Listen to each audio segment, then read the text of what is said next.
Baik, kembali lagi kita di kelas keamanan data untuk materi kali ini, yaitu adalah serangan terhadap kriptografi. Jadi waktu di awal dulu di bab 1 sudah kita singgung salah satu layanan yang disediakan kriptografi itu yaitu untuk menjaga keamanan pesan, baik itu pesan yang tersimpan ataupun pesan yang ditransmisikan. Jadi meskipun kriptografi ini sudah digunakan untuk menjaga pesan supaya tetap aman, tetapi bukan berarti di dalam kriptografi ini tidak ada masalah. Nah, contohnya mungkin hukum dialektika. Jadi setiap ada aksi itu kan pasti akan selalu ada reaksi dari pihak lawan yang melakukan serangan untuk membongkar keamanan tersebut. Nah, di dalam kriptografi ini sendiri seperti yang sudah kita kenal, kita mengenal plaintext dan juga kunci. Nah, untuk keseluruhan poin dari kriptografi ini adalah menjaga kerahasiaan plaintext ataupun kunci tersebut ataupun keduanya itu dari pihak lawan. Itu berdasarkan dari Schneier pada tahun 1996. Jadi di sini penyadap itu sendiri akan berusaha mendapatkan sebanyak-banyaknya data yang digunakan untuk kriptanalisis. Nah, untuk kriptanalisis ini sendiri bertujuan untuk memecahkan ciphertext menjadi plaintext semula supaya di sini itu tanpa mereka memecahkan tersebut tanpa memiliki akses ke kunci yang digunakan. Jadi untuk kriptanalis ini sendiri akan berusaha menemukan kelemahan sistem kriptografi yang pada akhirnya itu akan mengarah untuk menemukan kunci dan juga mengungkap plaintext yang kita punya. Kemudian sudah saya singgung tadi, yang akan kita bahas yaitu adalah tentang serangan terhadap kriptografi. Nah, sebelum kita lanjut ke materi-materi berikutnya, kita perlu tahu juga pengertian dari serangan itu apa. Jadi serangan atau attack ini merupakan usaha ataupun percobaan yang dilakukan oleh kriptanalis untuk menemukan kunci ataupun plaintext dari ciphertextnya. Nah, di sini dalam membahas serangan ini, kita selalu mengasumsikan nih bahwa kriptanalis ini mengetahui algoritma kriptografi yang kita gunakan, sehingga satu-satunya keamanan itu kan terletak pada kunci yang kita miliki. Jadi meskipun dalam prakteknya itu kriptanalis kan umumnya tidak mengetahui algoritma kriptografi yang digunakan, jadi di sini kita membuat asumsi nih supaya kita akan lebih mudah dalam membahas kriptanalisis. Kemudian di sini penyadap itu juga merangkap sebagai seorang kriptanalis. Nah, ini beberapa nama lain dari penyadap. Nah, kalau penyadap itu biasanya akan berusaha untuk mendapatkan data yang digunakan untuk kegiatan kriptanalisis. Nah, kemudian di sini sebelum kita masuk ke jenis serangan berdasarkan dari jenis informasi yang tersedia, kita kembali lagi ke teori. Jadi berdasarkan menurut Schneier pada tahun 1996, ini masih menyambung yang tadi, algoritma yang terbaik itu adalah algoritma yang telah dipublikasikan dan telah diserang oleh kriptanalis terbaik dunia, sehingga sampai saat ini belum berhasil dipecahkan. Jadi dengan mempublikasikan algoritma kriptografi, kriptografer ini akan memperoleh konsultasi secara gratis dari sejumlah kriptologis ataupun akademisi yang ingin memecahkan algoritma kriptografi yang telah mereka ciptakan. Jadi mereka ini akan mempublikasikan paper yang memperlihatkan kelemahan dari algoritma kriptografi tersebut. Jadi jika banyak pakar ini telah mencoba memecahkan algoritma selama bertahun-tahun setelah algoritma tersebut dipublikasikan dan tidak ada seorang pun yang berhasil untuk memecahkan algoritma tersebut, nah algoritma seperti inilah yang bisa dikatakan algoritma tersebut kuat. Kemudian untuk serangan kriptanalisis itu merupakan serangan yang menggunakan informasi yang tersedia untuk melakukan kriptanalisis dengan tujuan menemukan kunci ataupun plaintext. Jadi berdasarkan dari jenis informasi yang tersedia, serangan kriptografi itu dikelompokkan menjadi 5. Yang pertama yaitu adalah ciphertext only attack. Jadi di sini untuk jenis serangan ini yang biasanya paling umum digunakan, tetapi paling sulit juga karena informasi yang tersedia itu hanya ciphertext saja. Jadi asumsinya di sini kriptanalis itu hanya mengetahui algoritma enkripsi yang digunakan dalam mentransformasikan plaintext menjadi ciphertext. Nah, misalkan nih, kriptanalis ini memiliki beberapa ciphertext dari beberapa pesan. Semuanya itu dienkripsi dengan algoritma yang sama. Nah, tugas dari kriptanalisis ini sendiri itu adalah menemukan plaintext sebanyak mungkin dari ciphertext tersebut, atau lebih baik lagi menemukan kunci yang digunakan untuk mendekripsikan ciphertext lainnya. Nah, untuk formulasi dari serangan ini bisa dilihat di layar. Jadi C1 atau ciphertext 1 sama dengan enkripsi dengan menggunakan kunci dari plaintext 1, kemudian C2 enkripsi dengan kunci kemudian dari plaintext kedua sampai P ke I. Kemudian kesimpulannya atau deduksi P1, P2 sampai P ke I ataupun K ini untuk mendapatkan PI plus 1 dari CI plus 1 sama dengan EK PI plus 1. Nah, untuk E itu adalah enkripsi, K-nya adalah kuncinya, P plaintext, dan C itu merupakan ciphertext. Kemudian di sini untuk mendeduksi plaintext dari ciphertext, kriptanalis ini akan mungkin bisa menggunakan beberapa cara. Contohnya itu akan mencoba semua kemungkinan kunci secara brute force attack. Jadi di sini menggunakan teknik analisis frekuensi, dan juga bisa juga membuat terkaan berdasarkan informasi yang diketahui. Misalnya bahasa yang digunakan. Kemudian ada juga text only attack, non plaintext attack. Jadi di sini untuk serangan ini ciri-cirinya yaitu kriptanalis memiliki beberapa pasangan plaintext dan ciphertext-nya. Nah, untuk formulanya itu bisa dilihat di sini. Nah, pertanyaannya pastikan dari mana kriptanalis ini akan memperoleh pasangan plaintext dan ciphertext. Nah, di sini plaintext itu mungkin akan diperoleh dengan mempelajari karakteristik dari pesan. Nah, jadi beberapa pesan yang formatnya terstruktur itu akan membuka peluang kepada kriptanalis yang menerka plaintext dan ciphertext yang bersesuaian. Contohnya paling gampang yang ada di sini itu format surat yang formal. Jadi pasti akan biasanya itu ada dengan hormat, kemudian ada dear sir atau mungkin dear madam. Nah, seperti itu. Nah, di sini di sebelah kiri ini teman-teman bisa lihat plaintext-nya, dan kemudian yang di sebelah kanan itu merupakan ciphertext-nya. Jadi kriptanalisis ini akan mempelajari format surat, misalnya ini dari kedubes yang dijadikan target. Jadi setiap surat resmi itu kan pasti akan dimulai dengan hormat, atau mungkin diakhiri dengan wassalam, atau mungkin bisa jadi hormat kami. Nah, seperti itu. Nah, dari situ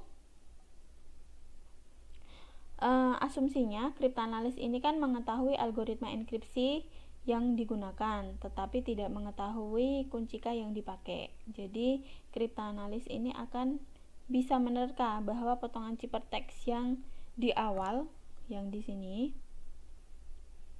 itu berkoresponden dengan plaintext yang ada di sebelah kiri. Jadi dalam hal ini cryptanalyst itu memiliki dua pasang plaintext dan ciphertext, yaitu dengan hormat sama yang di sebelah kanan ini, kemudian wassalam itu sama yang di akhirnya itu. Jadi dengan mencari lebih banyak lagi potongan ciphertext dan juga plaintext yang lain berdasarkan pola surat resmi. Nah, di sini cryptanalyst itu dapat mendeduksi kunci K dan selanjutnya menggunakan K tersebut untuk memperoleh plaintext dari ciphertext yang tersisa, sehingga nanti akan mendapatkan informasi secara utuh. Kemudian contoh lainnya mungkin bisa juga terdapat di dalam email. Dimulainya dengan kata from, kemudian ada juga kata to dan lain sebagainya.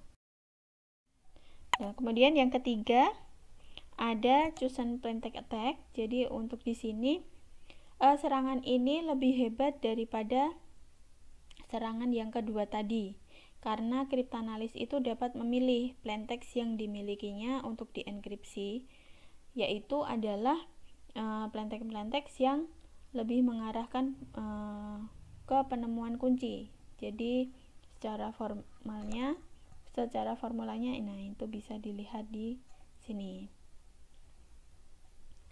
Kemudian di sini itu teman-teman yang bisa lihat di gambar 3.2 itu menggambarkan serangan dengan memilih plaintext yang dienkripsi pada mesin ATM. Jadi setiap kali nasabah memasukkan PIN, mesin ATM ini akan selalu mengenkripsi PIN tersebut, kemudian mengirim ciphertextnya ke komputer server bank yang untuk diautentikasi. Jadi kalau misalkan nih seseorang cryptanalyst mengubah PIN yang dimiliki, kemudian memasukkan PIN ini ke dalam mesin ATM, nah di sini rekan cryptanalyst yang lain itu akan menyadap ciphertext di tengah jalan. Nah, serangan ini kemudian diulang beberapa kali dengan beberapa nilai PIN, sehingga cryptanalyst ini akan memperoleh sejumlah plaintext dan juga ciphertext yang bersesuaian. Nah, di sini cryptanalyst kemudian akan mempelajari beberapa plaintext dan ciphertextnya untuk mendeduksi kunci penyandian tersebut. Nah, begitu caranya. Yang keempat itu ada adaptive chosen plaintext attack. Jadi di sini itu kasus khusus dari jenis serangan nomor 3 tadi. Ini yang kita sebut sebagai adaptive chosen plaintext attack. Jadi misalkan nih cryptanalyst memilih blok plaintext yang besar lalu dienkripsi, kemudian akan memilih blok lainnya yang lebih kecil berdasarkan hasil serangan sebelumnya. Nah, itu dilakukan secara berulang-ulang.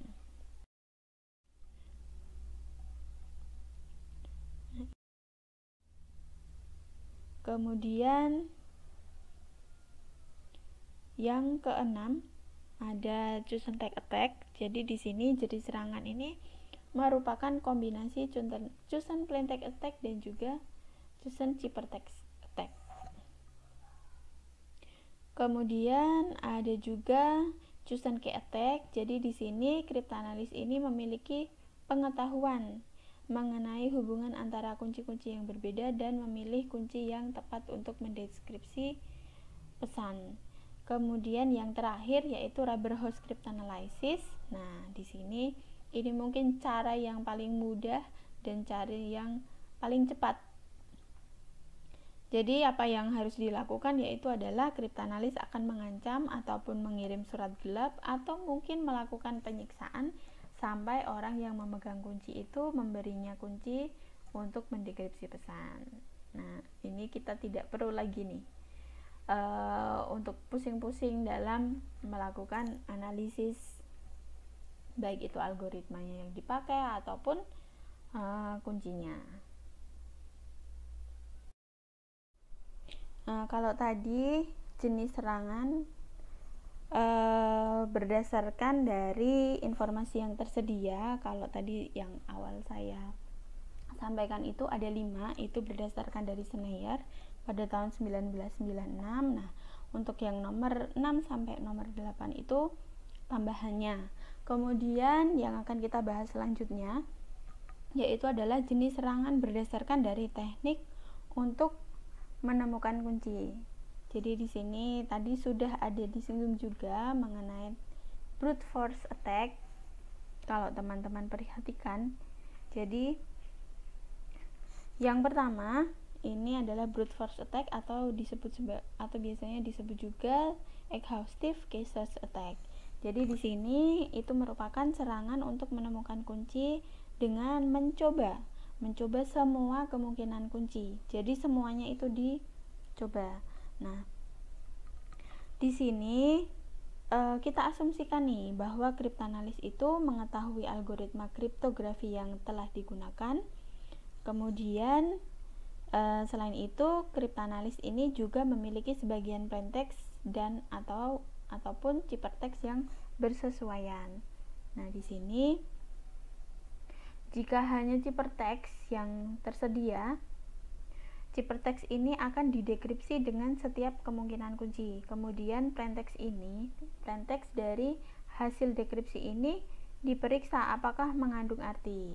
Nah, apabila iya, maka kunci yang sedang dites ini akan mempunyai peluang paling besar sebagai kunci yang digunakan untuk mengenkripsi pesan. Kemudian, jika plaintext yang dihasilkan itu tidak mempunyai arti, kita coba tes lagi dengan kunci yang lainnya. Nah, kemudian untuk yang kedua, jika ciphertext dan juga plaintext yang berkoresponden itu tersedia, maka brute force attack itu menjadi lebih mudah. Jadi plaintext ini akan dienkripsi dengan setiap kemungkinan kunci, kemudian hasilnya itu baru dibandingkan dengan ciphertext yang berkoresponden. Nah, apabila hasilnya itu sama, maka kunci itu ditemukan. Tetapi kalau misalnya tidak sama, akan dilakukan tes lagi dengan kunci yang lain. Jadi semakin panjang kunci, maka brute force attack ini menjadi makin sukar dan bahkan tidak mungkin dilakukan. Nah, ini misalnya kalau kita lihat di tabel. Jadi kalau misalnya kita punya ukuran kunci itu adalah 16 bit, jumlah kemungkinan kuncinya itu bisa kita hitung, yaitu adalah 2 pangkat 16. Kemungkinan kuncinya ada 65.536. Kemudian kalau misalnya waktu untuk percobaan per detik itu adalah 10 pangkat 6. Nah, ini kita bisa lihat. Ini bisa dilakukan dalam 32,7 milidetik. Kemudian kalau misalnya lama waktu percobaannya itu adalah 10 pangkat 12, berarti 0,0327 mikrodetik. Ini mikrodetik ya, bukan. Kemudian di sini kita lihat yang lainnya. Kalau misalnya 32 bit, 56 bit dan juga 128 bit. Nah, ini kita perlu bertahun-tahun. Jadi ini ilustrasinya nih, misalkan sebuah sistem kriptografi diketahui memiliki kunci dengan panjang 56 bit atau bisa setara dengan 7 karakter. Nah, jumlah kunci yang harus dicoba itu sekian kemungkinan. Jadi, secara teori, serangan dari brute force attack ini dipastikan berhasil mengungkap plaintext, tetapi dalam waktu yang sangat lama, tergantung dari kunci yang digunakan. Jadi untuk menghadapi serangan ini, kriptografer ini sendiri harus bisa membuat algoritma enkripsi dengan kunci yang lebih panjang dan tidak mudah ditebak tentunya. Jadi semakin panjang kunci, maka waktu untuk brute force attack atau exhaustive search yang dibutuhkan itu akan semakin lama. Nah, kemudian untuk jenis serangan berdasarkan dari teknik untuk menemukan kunci yang kedua, yaitu adalah analytical attack. Jadi untuk serangan analitik ini, kriptanalis tidak mencoba-coba semua kemungkinan kunci, tetapi lebih menganalisis kelemahan algoritma kriptografi untuk mengurangi kemungkinan kunci yang tidak mungkin ada. Jadi asumsinya di sini itu kriptanalis mengetahui algoritma kriptografi yang digunakan oleh pengirim pesan. Nah, di sini analisis itu dapat menggunakan pendekatan matematis dan juga statistik dalam tujuannya untuk menemukan kunci. Jadi untuk secara statistik misalnya dengan menggunakan analisis frekuensi. Kemudian kalau secara matematis bisa dengan memecahkan persamaan-persamaan matematika yang tentunya mengandung peubah-peubah yang merepresentasikan plaintext ataupun kunci. Jadi ada beberapa teknik analisis yang digunakan kriptanalysis, yaitu ada teknik linear cryptanalysis, differential cryptanalysis, dan juga integral cryptanalysis. Kemudian dalam menghadapi serangan analitik, kriptografer ini sendiri harus membuat algoritma kriptografi mereka tentunya yang kompleks, sehingga plaintext itu merupakan fungsi matematika dari ciphertext dan kunci yang cukup kompleks. Nah, di sini tiap kunci pun itu merupakan fungsi matematika dari ciphertext dan juga plaintext yang cukup kompleks. Jadi secara umum untuk analitik attack biasanya itu lebih cepat menemukan kunci dibandingkan dari exhaustive attack. Nah, ini dua jenis serangan berdasarkan dari teknik untuk menemukan kunci. Kemudian kalau berdasarkan keterlibatan penyerang dalam komunikasi, ini yang pertama itu ada serangan pasif. Jadi yang pertama untuk serangan pasif ini sendiri, untuk penyerang itu tidak terlibat dalam komunikasi antara pengirim dan juga penerima. Penyerang ini sendiri akan menyadap semua pertukaran pesan antara kedua entitas. Jadi tujuannya untuk mendapatkan sebanyak mungkin informasi yang digunakan untuk kriptanalisis.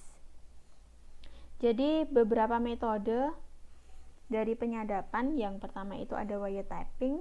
Jadi di sini penyadap itu akan mencegat data yang ditransmisikan pada saluran kabel komunikasi dengan menggunakan sambungan dari perangkat keras. Kemudian yang kedua ada electromagnetic eavesdropping. Jadi di sini penyadap itu akan mencegat data yang ditransmisikan melalui saluran wireless. Contohnya bisa melalui radio ataupun microwave. Kemudian yang ketiga ada acoustic eavesdropping. Jadi di sini penyerang itu akan menangkap gelombang suara yang dihasilkan oleh suara manusia. Contohnya bisa melalui mereka menguping. Itu contohnya. Kemudian ini contoh yang kedua itu adalah serangan aktif. Jadi di sini penyerang itu akan mengintervensi komunikasi dan ikut mempengaruhi sistem untuk keuntungan dirinya sendiri.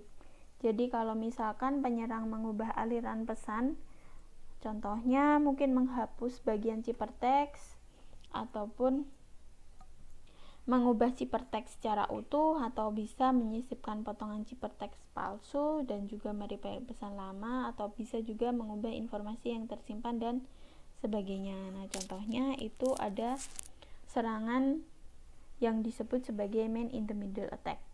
Jadi kalau teman-teman lihat si A dan si B itu mau melakukan komunikasi, nah di antara A dan B itu ada penyadap tersebut. Jadi di sini untuk man in the middle attack ini penyerang akan mengintersepsi komunikasi antara dua pihak yang berkomunikasi, kemudian akan menyerupai salah satu pihak dengan cara bersikap seolah-olah dia itu merupakan salah satu pihak yang berkomunikasi. Nah, di sini pihak lain itu tidak menyadari kalau misalkan mereka itu berkomunikasi dengan pihak yang salah. Jadi tujuannya dari man in the middle attack ini untuk mendapatkan informasi yang tentunya berharga, bisa jadi itu kunci ataupun parameter rahasia yang lainnya. Nah, caranya penyerang ini akan memutus komunikasi antara dua pihak, kemudian mereka menempatkan dirinya di antara keduanya. Jadi seluruh informasi dari pengirim dan penerima itu pasti akan melewati si penyerang. Jadi penyerang itu bisa saja mengubah pesan yang dikirim oleh pengirim sebenarnya dengan pesannya sendiri. Baru kemudian akan dikirimkan si penerima. Nah, si penerima ini akan mengira nih bahwa informasi tersebut berasal dari pengirim yang sebenarnya. Kemudian untuk yang ini di sini itu memperlihatkan man in the middle attack antara dua orang yang bertukar kunci rahasia dengan algoritma tertentu. Jadi untuk hasil dari serangan ini, kedua pihak ini menyepakati kunci, tetapi kenyataannya setiap pihak itu menyepakatinya itu dengan si penyerang tersebut atau man in the middle attack. Jadi man in the middle attack ini adalah serangan yang umum terdapat pada pihak-pihak yang berkomunikasi. Contohnya